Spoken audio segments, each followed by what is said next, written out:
with you my NES, SNES, and Game Boy Advance game collection. So, why am I grouping all three of these together? Well, there's two simple reasons. One, I don't have many of them.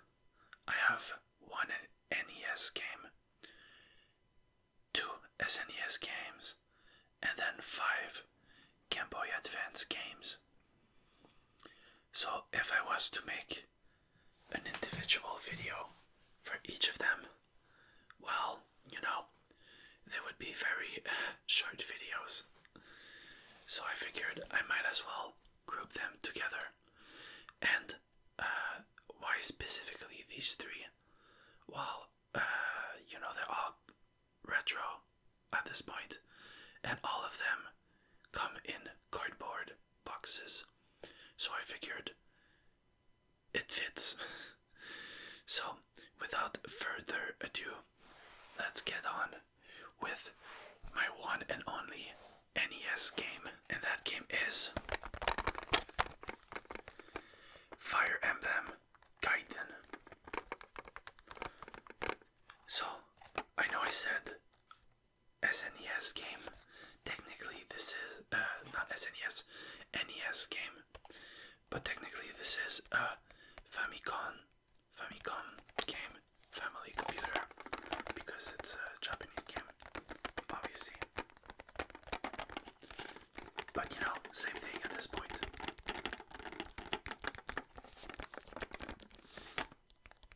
So I haven't played this because I don't have a Famicom nor a NES for that matter.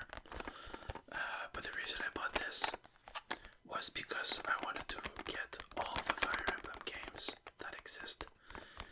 Now, I haven't actually done that, but I do have quite a few. I said I didn't play this, that's a bit of a lie. I just haven't played this physically. I have played a bit of the game on emulators on the computer, but I never finished it or anything like that. At some point though, I would like to go back and play through every single Fire Emblem game. In order, I guess. Just to see how the series has evolved over time. But like I said, I haven't actually played this. So let's move on to another game which I have actually played and have a bit of a sad story. Well, sad story. And that game is Fire Emblem Monshou no Nazo, or Mystery of the Emblem, I think. Yes, another Fire Emblem game. Get used to it because more is on the way. So this one, well, first of all, I don't know when that happened, but the box, I don't know if you can see, yeah, here. There's a crease in the box. I'm pretty sure that was not there when I originally got it. But maybe I'm wrong. But it's just been on my shelves, so I'm not sure how it could have happened. Now this one I actually have played. I haven't finished it, but I have played it. But there is a reason why I haven't finished it. So I don't actually have a Super Famicom, but I do have an SNES. And with the SNES, at least the North American one, I don't know about Europe and the PAL version, but with the North American one, inside where you put the cartridge in, you can just chip with a knife a little plastic tab that's in there, and that tab is what causes the region lock with Japanese games. Basically, there's a little slit in the cartridges in the American games, and in the Japanese games there is no slit, so the cartridge won't fit. So if you just break off the piece of plastic, well, you can actually put the games in. But the cartridges are very loose in there at that point. So if you move the console ever so slightly, the game just crashes because the cartridge moved. And that is, of course, what happened to me. So I was about halfway through this game, I think. And, you know, back then, obviously, all controllers had cables. I am not used to cables with my controllers at this point because it's been a long time since I've used cables. Even my headphones are Bluetooth headphones, simply because I just kept having the cable get stuck in things. And so you can guess where this is going. I accidentally pulled on the controller, the cable pulled on the console, and the game froze. But if that's all it was, wouldn't be a big deal. What happened though is that it corrupted the data on the game, and it deleted my save file. So when I opened the game again, my save was gone, and I had to restart from scratch. So I did try saving again, and saving does still work. So it's not like the game got ruined or anything like that. But I was still a little bit... First of all, I was pissed off, obviously. And then after that, well, I was a bit paranoid that it would happen again. So I decided, after like 6 chapters, to restart again, but on the computer with an emulator. I even got a controller for the computer that felt like a SNES controller. But, you know, after 3 times going through the beginning, I just kind of stopped playing it after a while. But it's not because it was a bad game. Actually, it was pretty nice because the Japanese was very comprehensible for me. I guess I had already played 4 or 5 Fire Emblem games in Japanese at that point. So I had started to learn the war strategy type of vocabulary. So it was pretty nice for that. But, you know, one day I'll go back to it. But it hasn't been long enough yet. I mean, it's been like 3-4 years. But maybe once it's been a decade or something. Next, my second and final SNES game. Can you guess what series it's gonna be from? That's right, another Fire Emblem game. And this one is Fire Emblem Seisen no Keifu, or Genealogy of the Holy War. Now this is one that a lot of people really praise for the old games. But I haven't actually played it. I was going to play it after finishing the previous one. But you know, I haven't finished the previous one. But like I said, one day I do want to go back and play all the Fire Emblem games in chronological order. So, one day for sure I will play this.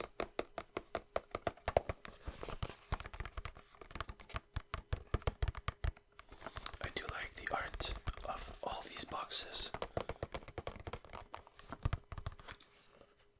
I also like, you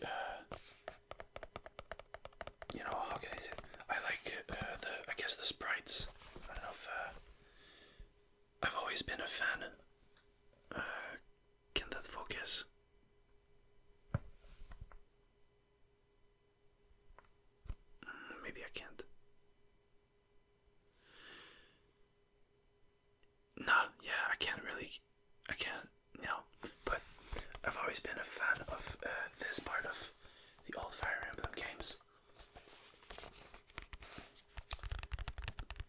Oh, by the way, maybe I should have said that before, but if you don't know what Fire Emblem is, it's a turn-based strategy game where you are placed on a grid and you control an army,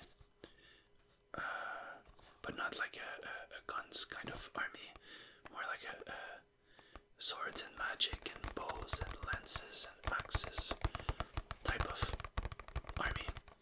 And well, generally you save the world, basically, in typical JRPG fashion. But I really like it, and I believe it's the series that introduced, a weapon triangle kind of thing, whereas swords are strong against axes, then axes are strong against lances, and lances are strong against swords.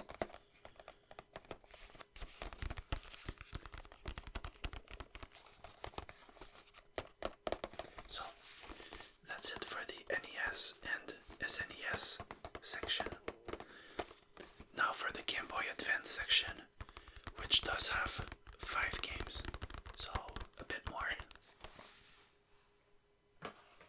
So, if you know anything about the Fire Emblem series, you probably know what the first 3 games are going to be. Maybe I should have called this my Fire Emblem collection video instead. But here it is. What is this called again? Fire Emblem Fuuin no Tsurugi. The Binding Blade, I think, is what people call it in English. By the way, all the games I've shown so far do not have any sort of official English release. So all the English titles are just, well, I don't know if they're fan translations or official translations of the title, but at least this one I'm pretty sure. No, maybe this one too, I don't know. Because obviously there's official official books or stuff, I guess, that would talk about the old games. So I assume they're official titles, but I'm not sure. So this one I've actually played and completed. Not this one though. I've played it in English when I was in high school. On an emulator, of course. And that was with a fan translation, obviously. But it wasn't my first Fire Emblem game. It was my 3rd one. I played it after the next 2 games, which I will show. And, well, safe to say, I don't remember much from it. I played it once. I do remember the final stage. But, this basically, well, I guess I'll explain it a bit more in the next game, actually. Because I don't know how to explain it otherwise. So, let's go to the next one. The next one is Fire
is because this game, which is Fire Emblem 7, is a prequel to the previous game, which was Fire Emblem 6.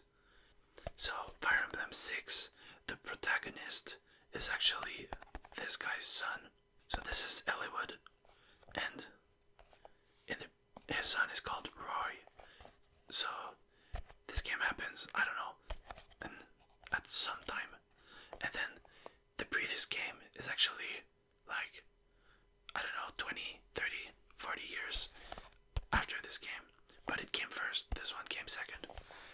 So I guess they decided to go back in time for this one and follow Roy's dad, Eliwood. But to me, this is the first game. And when I think Fire Emblem, I think this game. I don't think of all the new games, I think this game. Now, if someone who has played the newer games first goes back to this, I think they would probably enjoy it, but it's very different at this point. To me, I prefer this, but I know I'm definitely biased. So I don't know how well this actually aged if you don't know it. If you haven't played it first. Also, fun fact, I actually do still have the English copy of this and the next game, complete in box and everything. I tried to sell it at some point, but no, there was no one that wanted to buy it, so I just boxed it up, and one day I'll try to sell it again because it's worth quite a bit of money, and I don't need both the Japanese and English version. I would prefer having the original language version.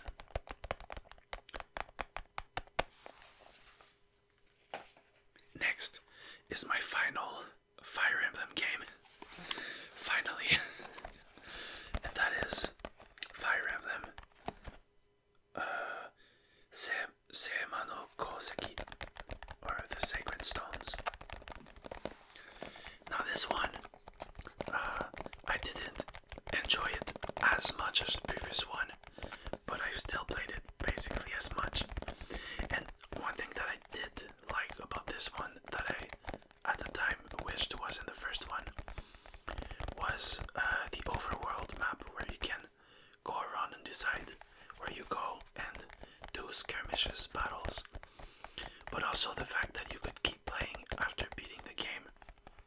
So at some point I had played it so much that I had all my units maxed out at the max level, and I had done everything that I could do and gotten all the characters that I could get. And after that I was basically just replaying the game and maybe selecting different units. What's the term again? Promotions. A class. The characters have classes, and in the previous game, you would basically only have one choice. You know, a mage would promote into a sage, and that's it. Or I don't remember the term. Cavalier would promote into a paladin. But in this one, you could have the cavalier. I don't know how to pronounce this word. Cavalier in French. Cavalier, something, whatever. The horse riders could become either paladins or what was it? Was it great knights? No. Knight. I don't know. Basically, still be on a horse, but a armored horse that is slower but higher defense.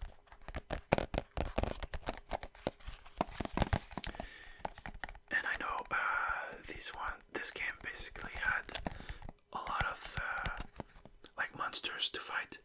You weren't fighting against only humans, kind of like zombies and stuff. I don't know if zombie is the right term, but you get what I mean.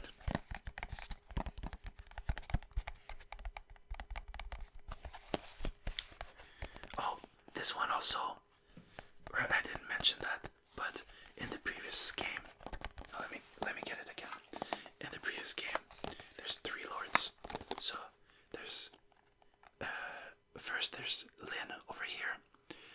you start the game, you play her campaign, which is kind of like the tutorial campaign.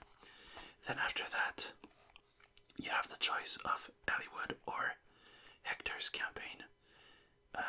If I remember correctly, Elliewood's is a bit easier, whereas Hector's is a bit harder. But they meet up anyways within a couple of chapters, and then even Lynn comes back into it just a few chapters later. So it doesn't change the story itself, just how you get to a certain point. But in this one, there's only two lords. There's Ephraim, and Erica. By the way, I haven't played these games in Japanese, so I'm not sure what their names are in Japanese, if it's the same or not. But yeah, there's both of them, and the story does actually split up at some point, and you play as either one of them for a couple stories, a couple chapters, and then eventually it converges back together with the same end goal, but the story and maps and everything is different during that section. But otherwise it was basically like it played the same way as the previous game, so I loved it in that sense. Now I have two more games to show. I don't know if you could hear this, but my cat is meowing, probably wondering why I'm talking to myself. But well, the next game is Pokemon LeafGreen.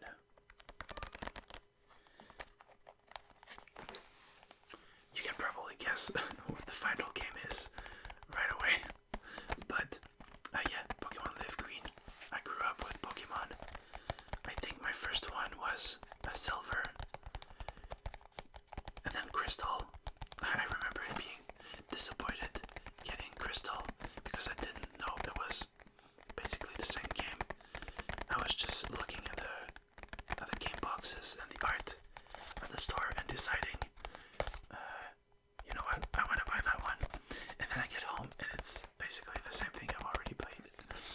And then later on, someone lent me this game, and that's how I first experienced the story and world of the first gen. Although by this point it was third gen, but you know. And so Pokemon is another series that you know, I don't know how I feel about all the latest games, but it still holds a big place in my heart, especially especially all the older games. And so I absolutely wanted to own this one. I like this here. It's not just regular cardboard. Well, it is regular cardboard, but it's kind of like, I don't know, holographic. I don't know if that's the word. I have played this in Japanese. I haven't beat this one specifically. I remember I had decided I wanted to do a poison monotype challenge. Well, not monotype in the sense that they had to be poison only, but in the sense that all the Pokemon needed to have poison type.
as it's really not all that expensive compared to English, at least.